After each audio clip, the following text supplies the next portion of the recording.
am Otis Roper. And I am Brandon Roper. And together we are still the Super Roper Brothers. I don't want to hear anybody talk about I wasn't wearing no pop culture t-shirt, okay? Yeah, that's kind of our thing, if you've noticed. El bueno.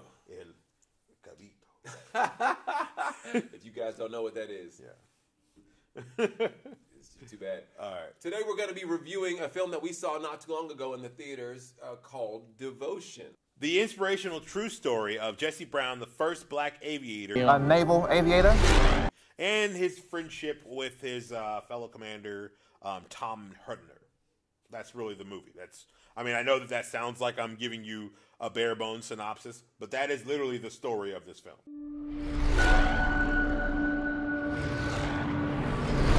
You the only person I ever met who belonged in the sky. Just remember you belong down here with us too, okay? This film is something I would say I'm glad I saw it. I'm glad I saw it. I'm glad I know the story. You can check into it yourself. It's historical record. It's actually something that happened. It's based on that. But I probably would never watch it again. Yeah, that's going to be my overall, I think. It's a good movie, don't get me wrong, with some great performances, great characters, great actors. But honestly, I don't know if this is a movie you need to see immediately or if this is something you might just wait and watch later. It's a good film. And honestly, if you're one of the people that thinks that everything that they make today is the same, this is not. Exactly. This is not one of those typically structured films. Exactly. But it does tell you a story that you may not know because, one, it's about Korea, which, honestly, let's be honest, most Americans don't know much about the Korean conflict other than, Kim Jong-un. Is it? No, Il was his father. Yeah. Yeah, Kim Jong-un is the one now. And then there's Kim Il-sung, their father. Trust me, I teach this.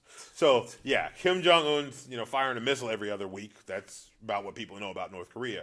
But this is right after World War II. This is 5 years after World War II is ended. Essentially is when this conflict and everything in it starts to kick off. You've got the North Koreans trying to take over South Korea, and you've got the Chinese trying to support the North Koreans. The world was a different place at the time, and so it's really interesting to kind of see how it all unfolds and how these people are, struggling with that because everybody knows what World War II was, and everybody's kind of nervous about it becoming that. But here's what people don't know is that the military was not integrated. No. In World War II. No, it was not. Which is why anytime I see a video game when there's I'm like, oh, the black paratroopers on there too. This is a work of fiction. This does not exist. And it's one of those things. It's it bugs me when movies do that. It bugs me when movies try to make the racial disparity that happened in America like it didn't happen. Don't do that. Don't do that. Make your movie historically accurate. There were not integrated units. And that's not to say that people that make the movie believe that the military should be segregated if they believe they're making a historically accurate movie. That's what I believe. So, even when you got, even films like Back to the Future, I love the fact that how they handle racial disparity in that movie. Mayor! Now that's a good idea. I could run for mayor. A colored mayor, that'll be the day. You wait and see, Mr. Carruthers. I will be mayor. I'll be the most powerful man in Hill Valley, and I'm gonna clean up this town. Good. You can start by sweeping the floor. They literally do it with a colored mayor. That'll be the day. That's it. And even though that's racially insensitive, but you know what? It's 1955. Let's not act like America was the most woke place in the world. The fact that he had a job in that diner. Yeah. Is still. And I'm going to clean up this town. And he did. By cleaning the floor. That's literally what he says. And you know what? They didn't go into it. He didn't get on a soapbox. I can really be the mayor out there in these streets if they believed it. No, they didn't go into it that hard. And then later on, earlier in the movie, you saw that he was the mayor. Now, the reason why we're talking about another movie while talking about this movie is because we believe in having lighthearted and joking and like that. There's not a lot of that in this film, which is why I'm telling you, this was a great film, but it's not lighthearted. It is a film for pondering, a film for thinking, a film for rolling things over in your mind. Absolutely.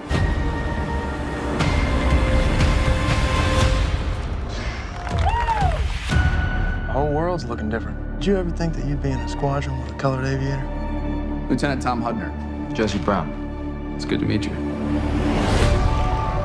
And if that's who you are and you want to think, because there's a line in the film, and since some of you probably will never see it, what he says is, don't throw me a life preserver.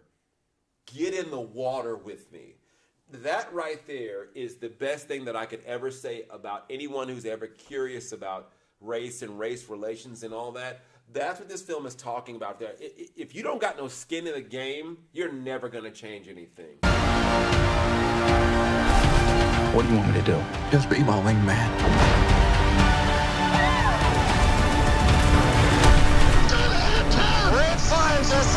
Yeah. But when you have skin in the game, some of the other characters during the film, they are making fun of the black character that, you know, is flying the aircraft, and his unit stands up. Hey, that's not funny. Hey, that's not okay. That's not all right.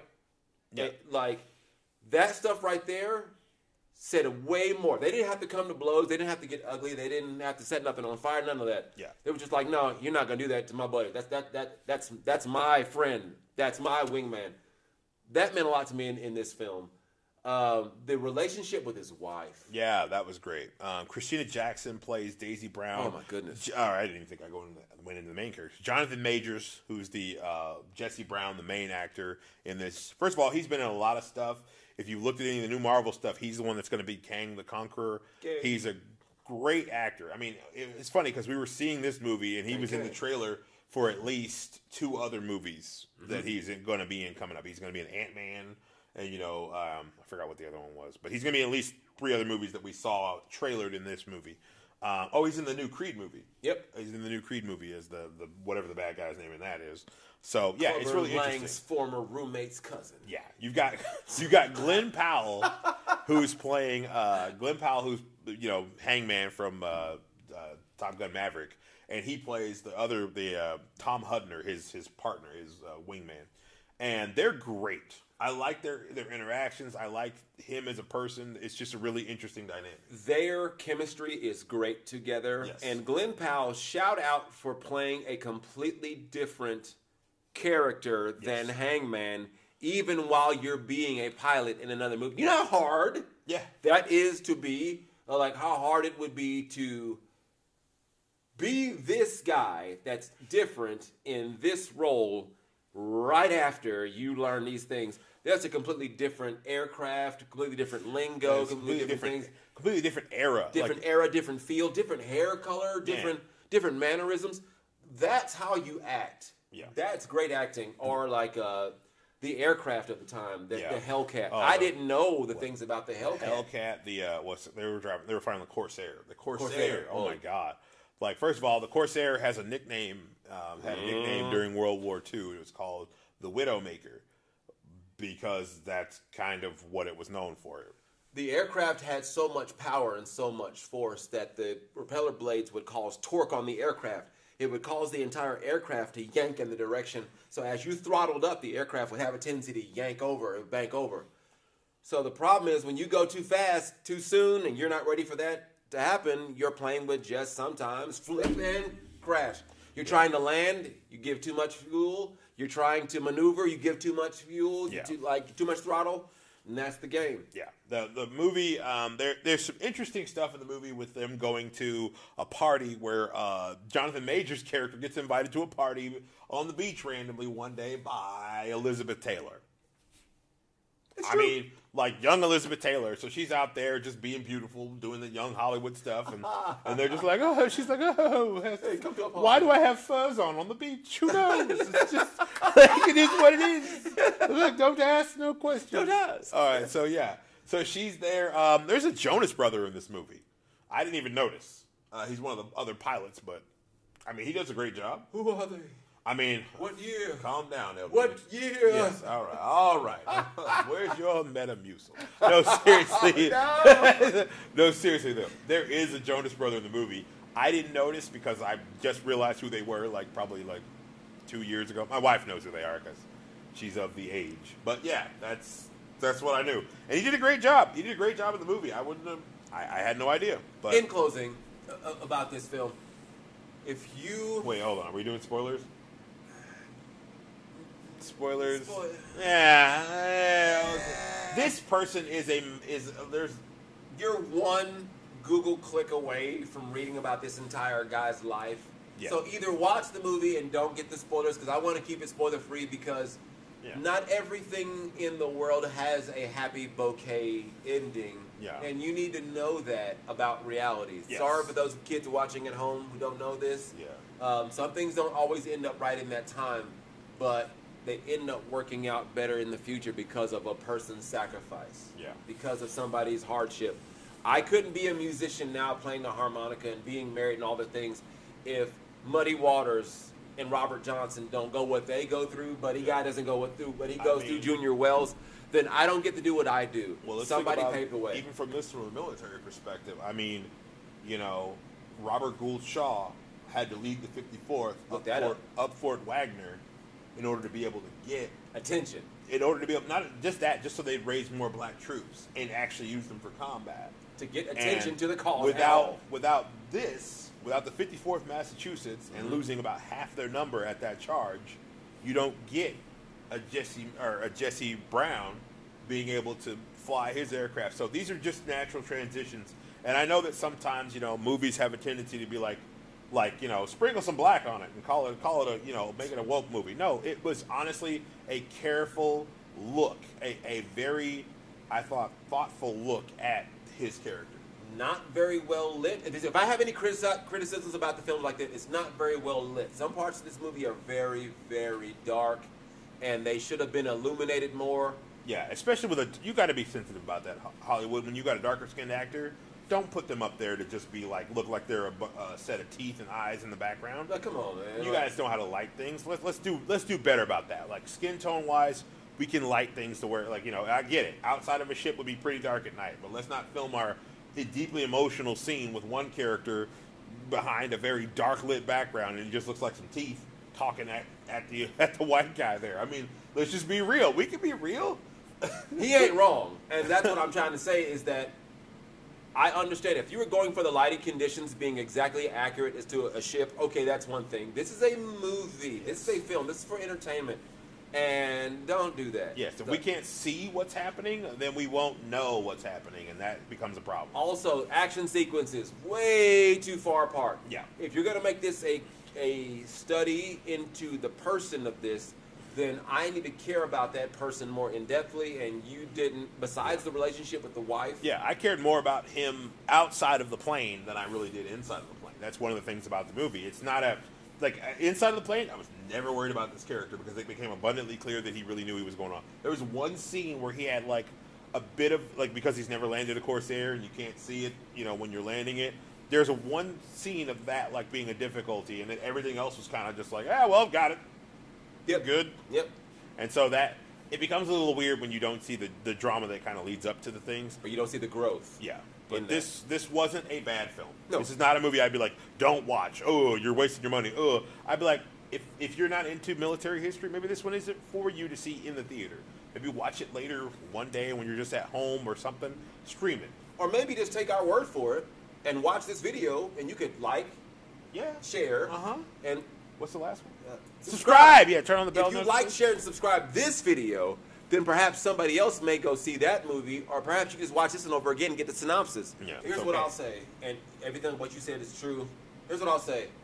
It is not our job, even as brothers, to be educating the people on what actually happened historically. If you care, you're going to stop throwing a life preserver, and you're going to get in the water. Agreed. To find out exactly what's going on down here. What else can be said? I think it was great. I think the movie was good. I think it had a good message. It was competently done. It just might be one of those meetings where it's like, maybe they could have done it to, like, you know, make the crescendo a little more pronounced, but it was a good movie. I would say you should watch it if you care. If you don't, that's fine. So what would you give this film a rating system? Honestly, if I had to give it a rating, I would give it a solid 3.5. 3.5 I think is good. I think it was better than a lot of films. It was original, so I definitely give it props for that. All the production value and everything around it was great. There was only like a few scenes with like CGI in it. But I thought they did a really good job with all that stuff. What's his name? The commander, Thomas Sadusky, the actor, as Dick DeVoley. He did a fantastic job. He did a fantastic job as that character, and he's just kind of in the background, just being like, hey man, like just showing up sometime with like just a flask, just being a G. The real battle in all of life is being someone that people can count on.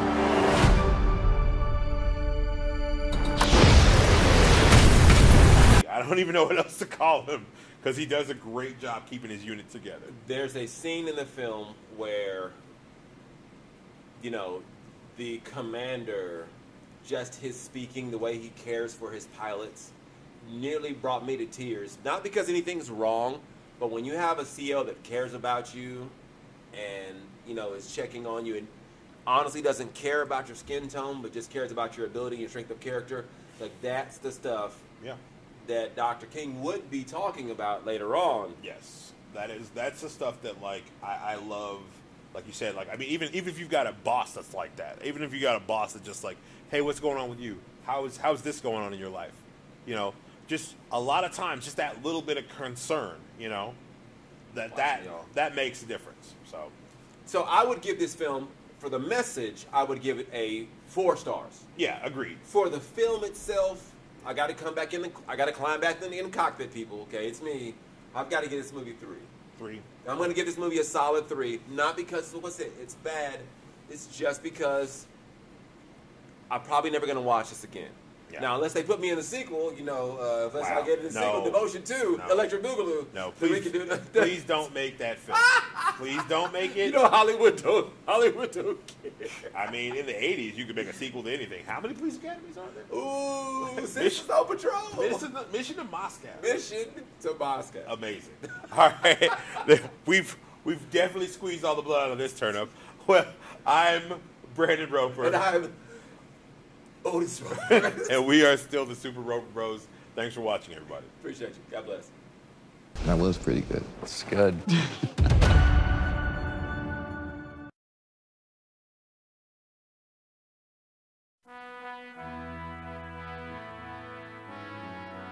What we're trying to say is that though our skin is different, we're pretty much the same. We're pretty much the same. It's all good. There's some subtle differences. Subtle. But, you know, like, that's what I do love that about, one, just us as just being who we are as people. Like both of us, we've never been a type people that, like, judge anything or anybody. We're both athletes. We both played sports in high school, but we also played Magic the Gathering and played role-playing games from books. That's right. You had riffs. So yeah, we've both been nerds. We've both been that kind of nerd our whole life. So I love the fact that we don't fit into anybody's box. That's been kind of like one of the defining principles of our lives, is not to fit in a box. And I think a lot of times the problems we have with racial divides in this country historically now is that people want to put everybody in a box.